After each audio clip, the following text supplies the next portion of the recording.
Good afternoon everyone. Welcome to my YouTube channel Knowledge Facts with Anamika Seshta.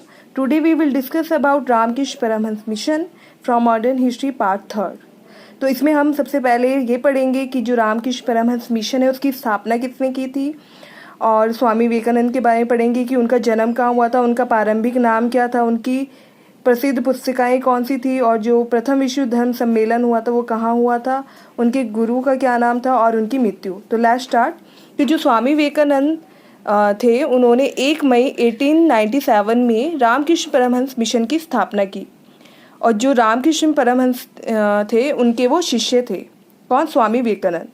Next पढ़ेंगे कि जो स्वामी विवेकानंद का परिचय, कि उनका जन्म कहाँ हुआ था. तो उनका जन्म 12 जनवरी 1863 को वेस्ट बंगाल में हुआ. ठीक है, और वो एक हिंदू धर्म से ताल्लुक़ रखते थे. नेक्स्ट है कि उनका प्रारंभिक नाम, तो उनका प्रारंभिक नाम क्या था? गदाधर भट्टाचार्य. तो ये भी इम्पॉर्टेंट है, इस पर बेस्ड क्वेश्चन बन जाएगा आपका कि जो स्वामी विवेकानंद थे उनके बचपन का प्रारंभिक नाम क्या था. तो वो था गदाधर भट्टाचार्य. और एक और उनका एक और जो वास्तविक नाम था वो था नरेंद्र दत्त, जो आप सभी को पता होगा. फिर देखिए कि जो उनकी प्रसिद्ध पुस्तिकाएँ थी वो थी उनकी राजयोग, कर्म योग और वेदांत दर्शन. ये उनकी प्रसिद्ध पुस्तिकाएं थी. उसके बाद देखिए नेक्स्ट पॉइंट कि प्रसिद्ध पत्रिकाएं. उनकी जो प्रसिद्ध पत्रिकाएं थी उनमें से 2 बड़ी ही फेमस थी. एक थी प्रबुद्ध भारती, जो अंग्रेजी में 1897 में लिखी गई, और सेकंड थी उद्बोधन, ये इनकी बंगाली भाषा में लिखी गई. तो इस पे भी बेस्ड क्वेश्चन बन जाता है. तो ये बहुत इंपॉर्टेंट पॉइंट है. एक तो प्रसिद्ध पुस्तिकाएं और उनकी, और एक प्रसिद्ध पत्रिकाएं. फिर नेक्स्ट ये भी बड़ा इंपॉर्टेंट है कि प्रथम विश्व धर्म सम्मेलन. जो प्रथम विश्व धर्म सम्मेलन हुआ था वो 1893 में अमेरिका के शिकागो शहर में. तो आपको ये ध्यान रखना है कि कब हुआ था, 1893 में, और कहाँ हुआ था? अमेरिका शिकागो में. और जो ये प्रथम विश्व सम्मेलन हुआ था इसका मुख्य कारण ये था कि जो स्वामी विवेकानंद थे वो जो सनातन धर्म है उसका प्रतिनिधित्व कर रहे थे इस सम्मेलन में. तो ये आपको सिर्फ कंसेप्ट वाइज क्लियर करना चाहती हूँ मैं. बस आपको ये ध्यान रखना है कि कब और कहाँ हुआ. फिर देखिए कि जो आधुनिक राष्ट्रीय आंदोलन का आध्यात्मिक पिता, ये भी बहुत इंपॉर्टेंट पॉइंट है, इसको ध्यान से नोट कर लेना कि जो आधुनिक राष्ट्रीय आंदोलन का आध्यात्मिक पिता वो किसे कहा जाता है. तो वो किसे कहा जाता है? स्वामी विवेकानंद को. और जो ये नाम दिया गया था वो किसके द्वारा दिया गया था? सुभाष चंद्र बोस. तो ये इस पे 2 क्वेश्चन बन जाएंगे आपके.